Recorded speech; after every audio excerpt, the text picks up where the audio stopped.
Time check 2:21 AM. Di ko alam saan ako dinala ni Move It. Nandito ako sa Montalban. Dito kasi tayo pinadaan ng mapa pabalik. So yun mga boss, palabas na tayo ng subdivision. Liblib na liblib tong lugar na pinasok natin. Di ko na alam anong lugar to. Move It, saan mo ko dinala? Utik, luwak-bak yung daan. May kita nyo mga boss, oh, durug-durug yung daan. Yan. Talisayin daw yung daan na to. Grabe. Wait. Kinakabahan ako sa lugar na to, pero sige, go lang.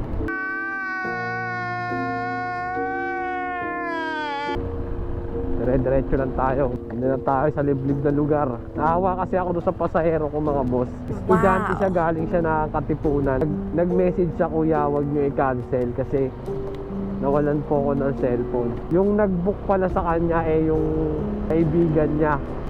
Tapos kasi yung cellphone niya nawala. iPhone 13 pa naman yung nawala sa kanya mga boss. Ngayon natid ko siya, iyak ng iyak kasi nga hindi niya daw makontak kung sino yung nakapulot or ano man daw nangyari sa cellphone niya kasi nga lobat ata. Hindi niya ma-reach out. Tinatawagan nila ng kaibigan niya. So yun, naliligaw na yata ako mga boss. Hindi na yata ako makakakuha ng booking palabas. Ito ba palabas ya? Palabas?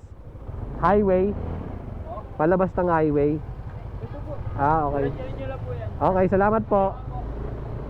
Yun, Talisay. So yun mga boss, highway na tayo ng Montalban, Rizal. Yes! So alam ko na to, dire-diretso na to. Ano lang, makakuha tayo palabas. Uwi na talaga ako, pero kung may makakuha tayo palabas, go na tayo. So yun, for story short, dahil lang doon sa bata na yon, kaya ako napunta dito. Naawa lang talaga ako. Pero kung hindi dahil doon, di siya nawalan.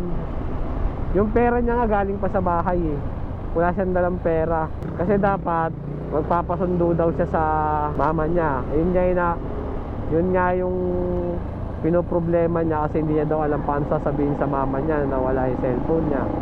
Tapos ginabi na siya. Kaya yun. Ayun lang mga boss.